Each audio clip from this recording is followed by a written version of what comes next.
So just like we had rules for figuring out limits of functions as x approached certain values, we have some rules for continuity as well. However, unlike the rules for limits, which helped us figure out the actual limit that f of x approached as x approached a particular value, the continuity rules just tell us that if certain criteria are met, then the function is continuous at a particular value x naught. That's why I've written here a function is continuous at x equals x naught if. So without further ado, we're going to get to the rules here. So the first rule is that all polynomial functions are continuous for all real numbers x.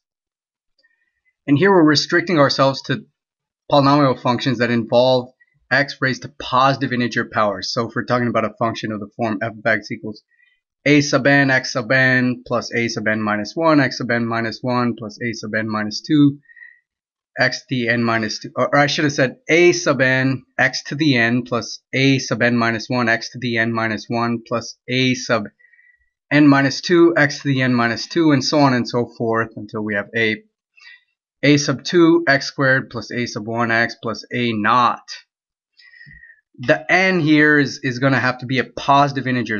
We're restricting ourselves to that case now. So that means that, well, if n's a positive integer, well, n minus 1, n minus 2, and so on and so forth are positive integers. So all the terms involve x raised to a positive integer or 0. X being raised to 0 is the same as this constant. So this is the same thing as a naught times x to the 0, because remember x to the 0 is 1.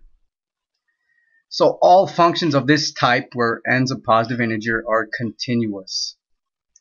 And we are not considering functions at this point, we're not considering functions of the form f of x equals x to the 3 halves plus 5x. So we're not considering fractional exponents or mixed fraction exponents. We will get to this later. Now the second rule is that rational functions, which is basically a polynomial function divided by another polynomial function, are continuous wherever they're defined. And remember, they're defined whenever the denominator is not 0. So if we had a function of the form r of x equals, I don't know, x cubed plus 5x divided by x squared minus 1, we know that this is a quotient of two polynomials. R of x is continuous whenever x squared minus 1 is not equal to 0. Well, when is x squared minus 1 equal to 0? X squared minus 1 equals 0 if and only if, well, x minus 1 times x plus 1 equals 0, right? And this happens either when x equals 1 or when x equals negative 1. So both of these situations are whenever x equals 1 or negative 1, r of x is not continuous. However, for all other values, r of x is continuous, right? Here's another example of a rational function with a quadratic in the denominator. This quadratic, it's not obvious how to factor it. So to see whether it ever equals 0, we can look at the sign of the discriminant. Remember, this is a quadratic of the form ax squared plus bx plus c. And if we look at the sign, that's the sign of b squared minus 4ac, this really gives away whether or not it cuts the x-axis. And if it's less than 0, if this is less than 0, then we know that